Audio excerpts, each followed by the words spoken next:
किसान भाइयों सुप्रभात। मैं राधिका कौशिक आप सभी दर्शकों का आपके मनपसंद अन्नदाता कार्यक्रम में स्वागत करती हूं। उगती सूरज और चलती ठंडी हवा के साथ आज के कार्यक्रम में लेकर आई हूं खेती बाड़ी से जुड़ी हुई नई नई तकनीकियों के बारे में जानकारियां। तो चलिए शुरुआत करने से पहले एक नजर डालते हैं खास झलकियों पर। राष्ट्रीय उपभोक्ता दिवस पर अन्नदाता की खास प्रस्तुति।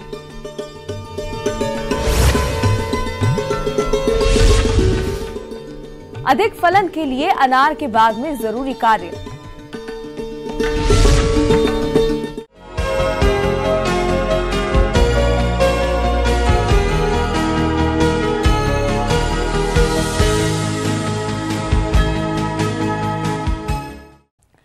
आज राष्ट्रीय उपभोक्ता दिवस है, जिसे देश में बड़े जोर शोर से आम उपभोक्ताओं के हित में मनाया जाता है। आज हम ऐसे उपभोक्ताओं की बात करेंगे जो कठिन परिश्रम करते हैं और खुद भूखे रहकर दूसरों का पेट भरते हैं। जी हाँ, हम किसानों की ही बात कर रहे हैं, जो कि एक उपभोक्ता भी है। फिर क्यों उनकी भावनाओं को नहीं समझा जाता? आए दिन किसान उपभोक्ता के रूप में व्यवसायियों द्वारा ठगा जाता है। ऐसी घटनाओं के बारे में आपने अखबार, टीवी आदि के माध्यम से कई बार सुना होगा, पढ़ा होगा, लेकिन फिर भी उसकी पुकार कहीं भी नहीं सुनी जाती, और यदि सुनी भी जाती है तो उसका सकारात्मक परिणाम शायद ही मिलता है, जिससे किसान निराश हो जाता है। किसान भाइयों, आज आपको मिलवाते हैं प्रदेश के ऐसे ही कुछ किसानों से और जानते हैं उनकी समस्याओं को। मेरे 5 बीघा जमीन है। मैंने रायडा और जीरा बो रखा है। मैंने उसमें रायडा जीरे में यूरिया डाला था है, मगर उसका कुछ दिखा नहीं, कुछ असर नहीं दिखा, मुझे कुछ बेनिफिट नहीं दिखा, ना असर दिखा है। तो मेरे पास इसका जहाँ से यूरिया लिया था उसका पक्का बिल भी है। मुझे ऐसा लगता है कि ये नकली मिल गया है मुझे यूरिया। ऐसे किसानों को हम बताना चाहेंगे कि आप ऐसी समस्याओं से निजात पा सकते हैं, जिसके लिए आपको उपभोक्ता न्यायालय में जाना होगा। इसकी क्या प्रक्रिया है और कैसे आप इससे लाभान्वित हो सकते हैं, इसकी जानकारी के लिए देखिए कार्यक्रम की यह विशेष प्रस्तुति।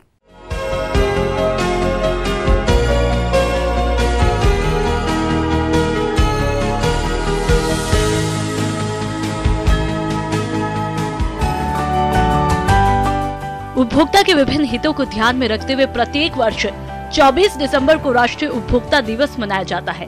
वहीं हर साल 15 मार्च को विश्व उपभोक्ता संरक्षण दिवस भी मनाया जाता है। इसका मुख्य उद्देश्य उपभोक्ताओं या ग्राहकों को उनके हितों के लिए बनाए गए उपभोक्ता संरक्षण अधिनियम और उसके अंतर्गत आने वाले कानूनों की जानकारी देना है।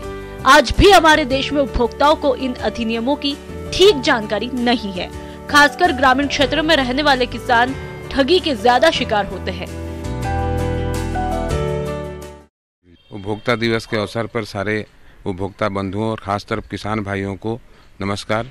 बंधुओं, आज किसान बहुत बड़ा उपभोक्ता है पूरे देश में। उपभोक्ता संरक्षण अधिनियम के तहत खासतौर पे उपभोक्ताओं के लिए बहुत सारी सुविधाएं और बहुत सारा व्यवस्था किया गया है भारत सरकार के द्वारा।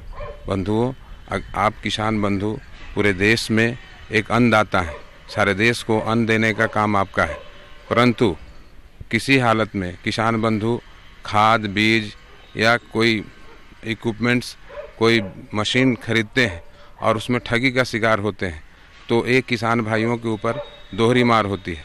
उनका फसल भी चला जाता है और उनका सारा मेहनत और सारा पैसा भी चला जाता है। ऐसी स्थिति में उपभोक्ता संरक्षण अधिनियम के तरफ उपभोक्ता फोरम बनाया गया है। उसमें किसान भाई जाकर एक आवेदन दे सकते हैं, स्वतः या किसी अधिवक्ता के द्वारा। उसमें कोई व्यवधान नहीं है, किसी आप अधिवक्ता ही रखें, आप स्वतः अपने आवेदन दे सकते हैं। उसमें जो भी आपके पास सामान खरीदे हैं उसका अगर कागज़ है, कागजात रखे हैं, तो उसको एप्लीकेशन के साथ लगा सकते हैं। और उसमें आपका जो भी आपका नुकसान हुआ है, नुकसान के साथ आपका केस लड़ने में जो खर्च होगा और आपको जो हरासमेंट हुआ उसका भी सारा पैसा आपको उपभोक्ता फोरम द्वारा दिया जाएगा।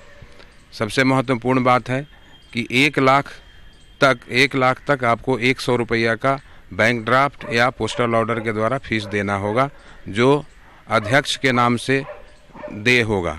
उसके बाद 5 लाख रुपया तक 200 रुपया फीस देना होगा।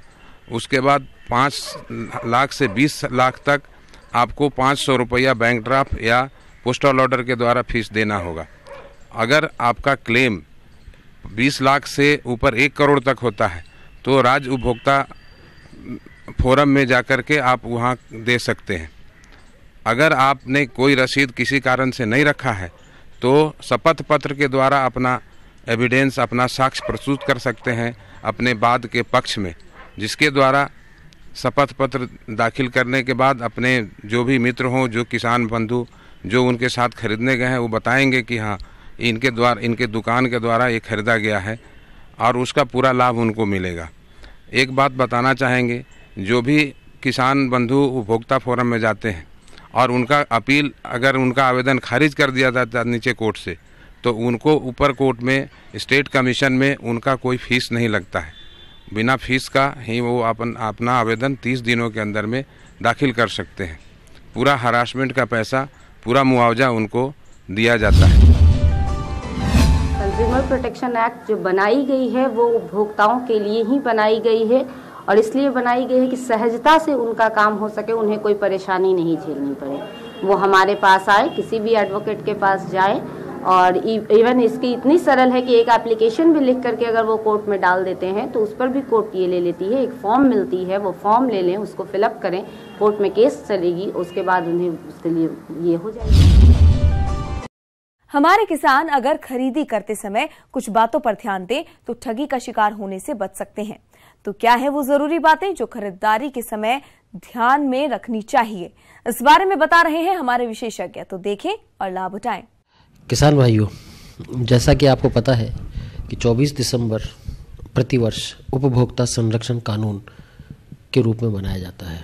24 दिसंबर 1986 को हमारे देश की सरकार ने उपभोक्ताओं के संरक्षण हेतु ये कानून अस्तित्व में ये आया था। सबसे बड़ी बात देखिए ये है कि आज की तारीख में इतना बड़ा ये कानून है, आप सभी लोग टीवी पर विज्ञापन में जागो ग्राहक जागो के विज्ञापन देखते हैं, इतना भारी भरकम खर्चा इस पर किया जा रहा है, लेकिन उसके बावजूद भी आज भी हमारे देश में उपभोक्ताओं को मिलावटी माल, हर तरीके की मिलावट, नकली दवाइयाँ, नकली जहर, हर चीज़ उसको मिल रही है।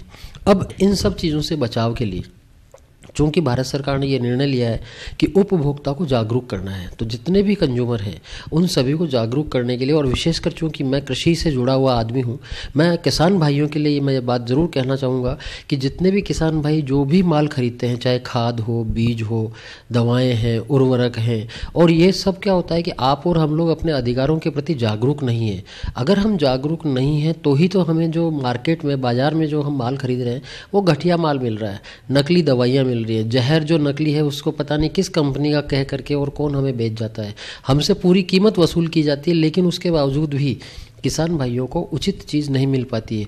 तो मेरा कहने का तात्पर्य इतना ही है कि सभी किसान भाइयों को अपने अधिकारों के प्रति जागरूक होना चाहिए, और जो भी माल बाज़ार से आप खरीदते हैं, चाहे बीज खरीदें, दवा खरीदें या किसी प्रकार का उर्वरक खरीदें, उन सब की पक्की रसीद आपको दुकानदार से अवश्य लेनी है, और ताकि अगर भविष्य में कोई कमी इसमें है या कोई चीज़ इसमें नकली चीज़ मिलकर आपको मिल गई है, उसका नुकसान आपके खेत को या आपके परिवार को किसी प्रकार से हुआ है, तो उसके लिए आप लोगों के पास में अगर बिल है तो आप अपने अधिकारों की सुरक्षा कर सकते हैं।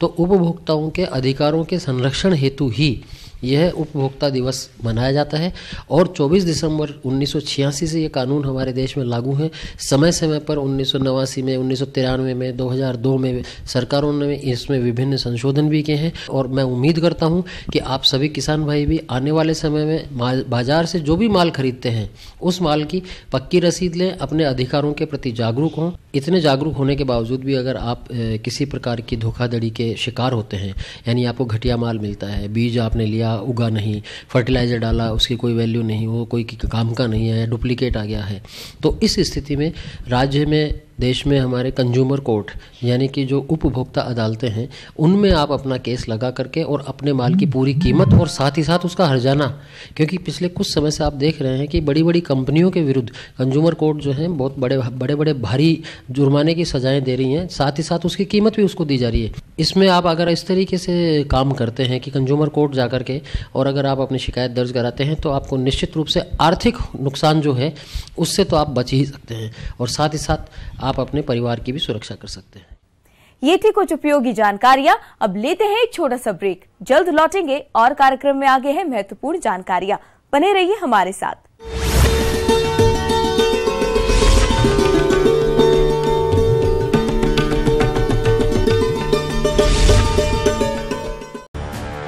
ब्रेक के बाद आप सभी दर्शकों का स्वागत है। चलिए अब रुक करते हैं अगली कड़ी की ओर।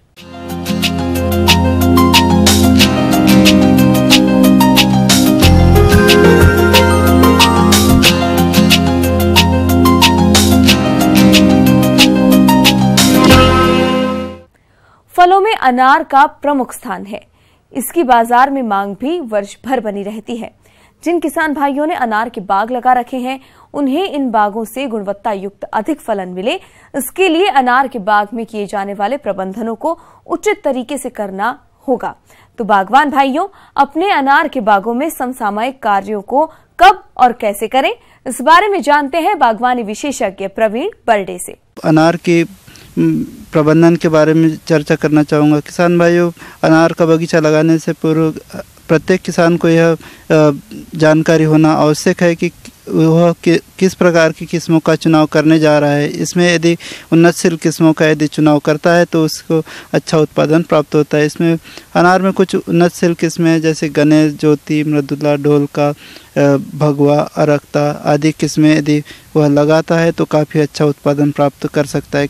फलों में अनार का महत्वपूर्ण स्थान है, जिसके उद्यान हमारे प्रदेश के कई क्षेत्रों में किसान भाई लगाकर अच्छा लाभ कमा रहे हैं।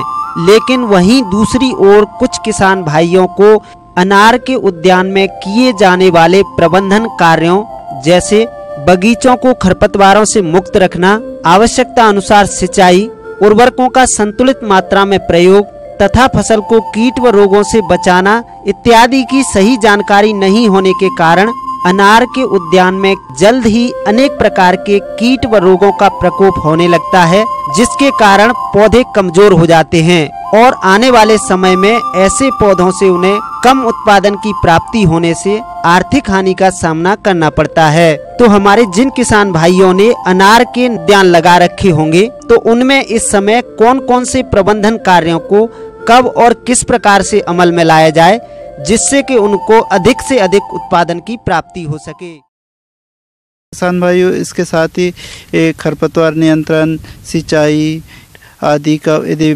प्रबंधन सही तरीके से किया जाए तो अच्छा उत्पादन प्राप्त होता है। किसान भाइयों, इसके साथ ही खरपतवार भी एक बहुत ही महत्वपूर्ण पहलू होता है, जिसका नियंत्रण यदि सही तरीके से किया जाए तो अनार में एक अच्छा उत्पादन प्राप्त किया जा सकता है। इसके लिए आप गर्मी में बीमारियां जो कि ज़मीन में बैक्टीरिया पाए जाते हैं तथा फफूंद पाए जाते हैं, इसके यदि आप थोड़ी हल्की गहरी जुताई कर देते हैं अनार के बगीचे में तो यह नष्ट हो जाते हैं। किसान भाई, इसके साथ ही खाद एवं उर्वरक का भी काफ़ी महत्वपूर्ण योगदान होता है अनार में। इसके साथ ही कुछ सूक्ष्म पोषक तत्व जो अनार की फसल में आवश्यक होते हैं, जिससे कि जिंक, मैग्नीशियम, बोरान आदि का यदि समावेश किया जाए तो अच्छी गुणवत्ता के फल प्राप्त होते हैं। किसान भाइयों, अनार में यदि सिंचाई का भी काफ़ी महत्वपूर्ण योगदान है। किसान भाइयों, इसमें आजकल अनार में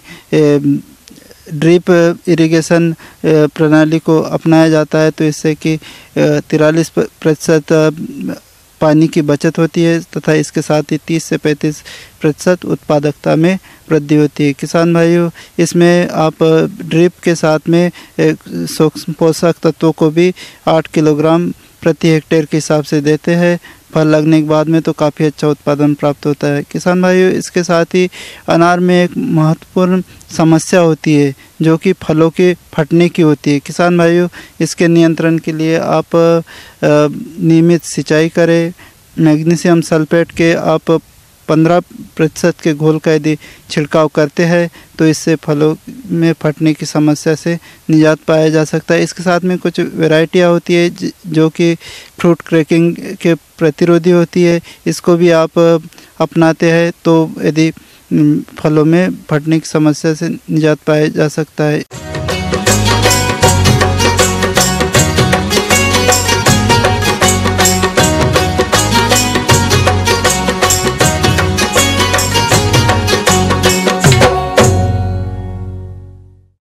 अपने राज्य में विभिन्न सब्जियों की खेती किसान बड़े पैमाने पर करते हैं और करे भी क्यों नहीं, क्योंकि कम समय में इनसे अच्छी आय जो मिल जाती है। यदि इन्हीं सब्जियों में छप्पन कद्दू की बात की जाए तो इसकी फसल बहुत से किसानों ने लगा रखी है और उनके सामने फसल में वायरस जनित रोग का प्रकोप दिख रहा है, जिसका यदि समय रहते नियंत्रण नहीं किया गया तो छप्पन कद्दू की फसल में भारी नुकसान हो सकता है। तो किसान भाइयों, आपकी इन्हीं समस्याओं के समाधान के लिए हमारे संवाददाता ने संपर्क किया किशनगढ़ बास जिला अलवर के सहायक कृषि अधिकारी डॉक्टर आर.के. यादव से।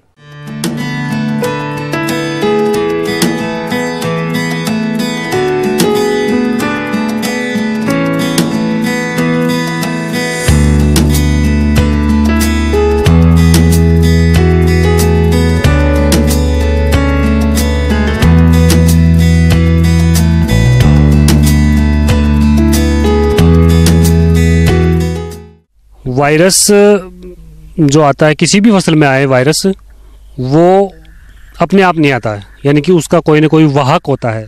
वाहक कई प्रकार के हो सकते हैं, जैसे कीट है और किसी दूसरे खेत से कीट है, वो जिस फसल में वायरस लग रहा है उसमें से जो कीट है वो स्वस्थ जो फसल है उसमें आ गया तो उसके माध्यम से आ जाएगा। तो मुख्य इसका जो वाहक है वो कीट है। कद्दू वर्गीय फसलों में बात करें छप्पन कद्दू की, तो इस फसल को सबसे अधिक नुकसान पहुंचाने वाले रोगों में वायरस है। तो आइए जानते हैं छप्पन कद्दू की फसल में वायरस रोग किन किन कारणों से होता है और इसे किसान कैसे पहचाने, इसके बारे में जानते हैं। वायरस का जो मुख्य वाहक है वो कीट है।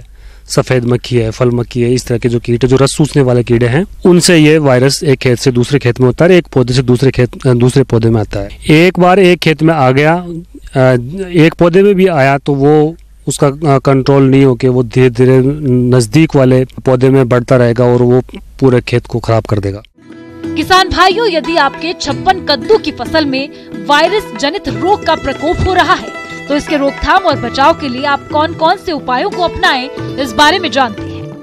कीट नियंत्रण सबसे जरूरी है। कीट नियंत्रण आप जैविक विधि से भी कर सकते हैं और केमिकल जो रसायन वाले जो यानी कि जहर जो है आपकी दवाइयां हैं उनसे भी आप कर सकते हैं। कीट नियंत्रण के लिए सबसे पहले आप यदि रासायनिक जो दवाई है उसकी बात करें तो इमिडाक्लोपिड या फिप्रोनिल नाम की जो दवाई है उससे आप कीड़ों का नियंत्रण कर देंगे तो वायरस का प्रकोप नहीं होगा। कीट नियंत्रण के जैविक विधियां भी हैं, जैसे किसान भाई घर पे ही नीम, आक, धतूरा, बेसन, गुड़ इनका घोल बना के घर पे दवाई तैयार करते हैं। गौमूत्र है, छाछ है, इनको सड़ा के और इनका छिड़काव खेत में करते हैं तो कीट पतंगे नहीं आते हैं और कीट पतंगे नहीं आएंगे तो वायरस खेत में नहीं आएगा। फिर इसके अलावा है खेत को साफ रखें, खेत में खरपतवार नहीं हो। बीज खरीदे तो ऐसे व्यक्ति या ऐसी संस्था से खरीदे जो सीड ट्रीटमेंट किया हुआ है या वायरस फ्री हो, इस जगह से बीज खरीदें। ध्यान ये रखें कि एक खेत से दूसरे खेत में जाएं तो और या आपके कृषि यंत्र एक खेत से दूसरे खेत में ले जाएं तो उनका भी ध्यान रखें कि जहां तक हो सके साफ करके दूसरे खेत में जाएं, नहीं तो ये जो वायरस है वो ज्यादा प्रकोप करेगा। आगे और भी हैं कुछ रोचक जानकारियां, पर यहां पर रुकेंगे एक और ब्रेक के लिए। जल्द हाजिर होते हैं।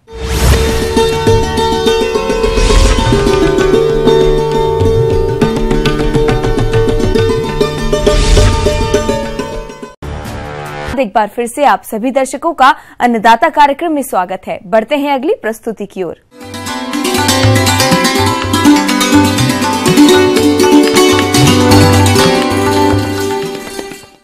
जॉन डियर अन्नदाता हेल्पलाइन निशुल्क फोन संपर्क सेवा के माध्यम से आपके द्वारा पूछे गए प्रश्नों में से एक या दो महत्वपूर्ण प्रश्नों को हम अपने कार्यक्रम में शामिल करते हैं। इसी के तहत आज का चयनित प्रश्न और उसका जवाब इस प्रकार है। अन्नदाता निशुल्क फोन संपर्क सेवा के माध्यम से पूछे गए प्रश्नों में से आज हमने जिस प्रश्न को कार्यक्रम में शामिल किया है उसे पूछा है ग्राम भदौली, जिला अलवर के कृषक श्रीकांत शर्मा ने। यह पशुओं में होने वाले थनैला रोग के निदान पर जानकारी चाहते हैं।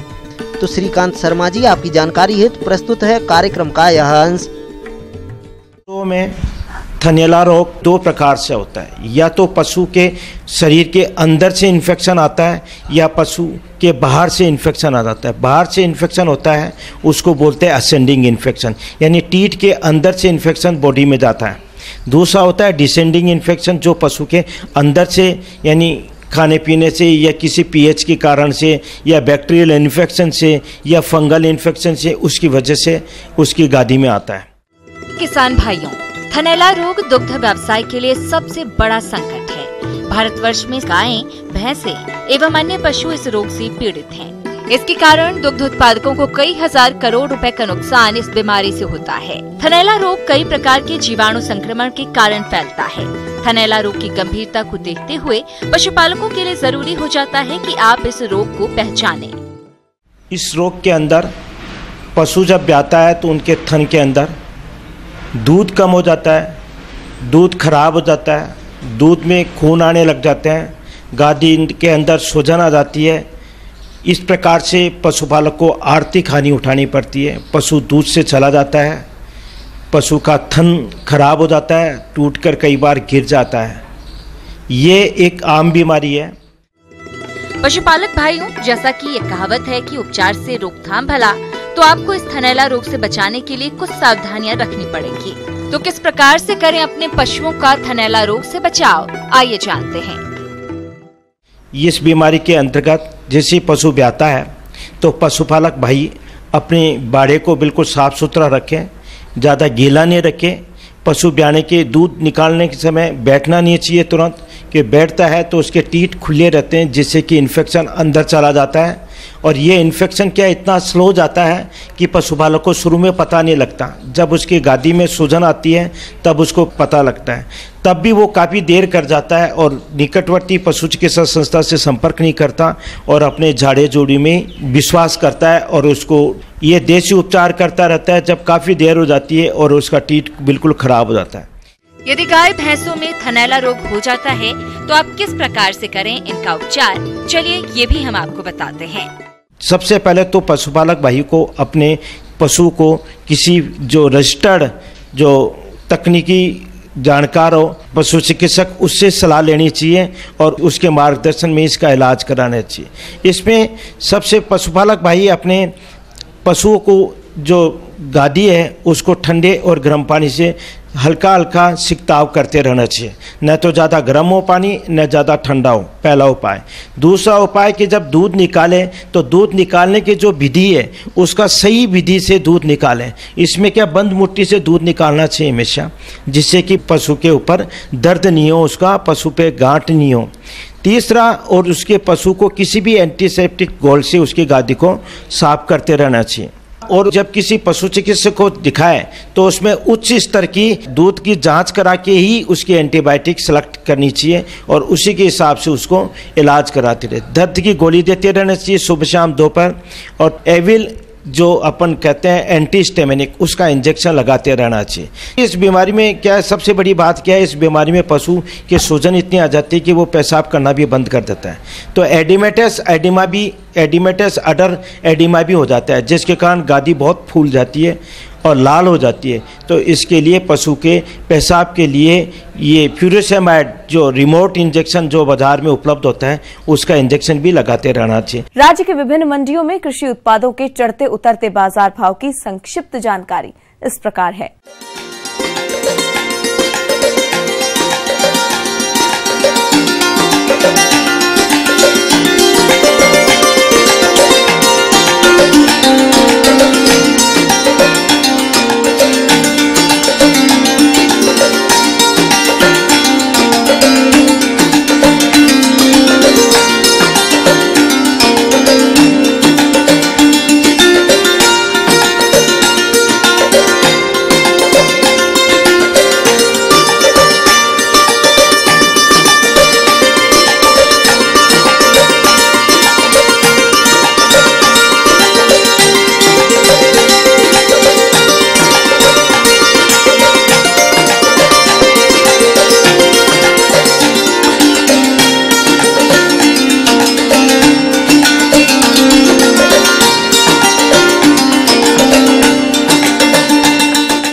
अब आइए देखते हैं कल दिखाए जाने वाले कार्यक्रम की मुख्य झलकियां।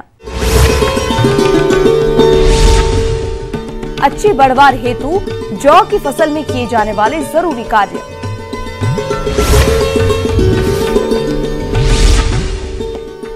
बेर के बगीचे में लगने वाले कीट और रोगों का नियंत्रण। हम ये उम्मीद करते हैं कि आज का कार्यक्रम आप सभी दर्शकों के लिए उपयोगी रहा होगा। किसान भाइयों, अन्नदाता आपकी सेवा के लिए संकल्परत है। कृषि संबंधित समस्याओं एवं सुझावों के लिए आप हमें इस पते पर संपर्क कर सकते हैं। प्रोड्यूसर अन्नदाता, ETV Rajasthan, Ramoji film city, Hyderabad 501512। साथ ही आप हमें ईमेल भी कर सकते हैं। हमारा ईमेल है p18annadaata@network18.com। इसके अतिरिक्त आप हमें जॉन डियर निःशुल्क हेल्पलाइन नंबर 180041921555 पर सोमवार से शनिवार सुबह 10 से शाम 4 बजे के बीच संपर्क कर सकते हैं। फिलहाल अन्नदाता की पूरी टीम को इजाजत दीजिए। कल फिर इसी समय आपसे मुलाकात होगी कृषि संबंधित कुछ और महत्वपूर्ण जानकारियों के साथ। नमस्कार।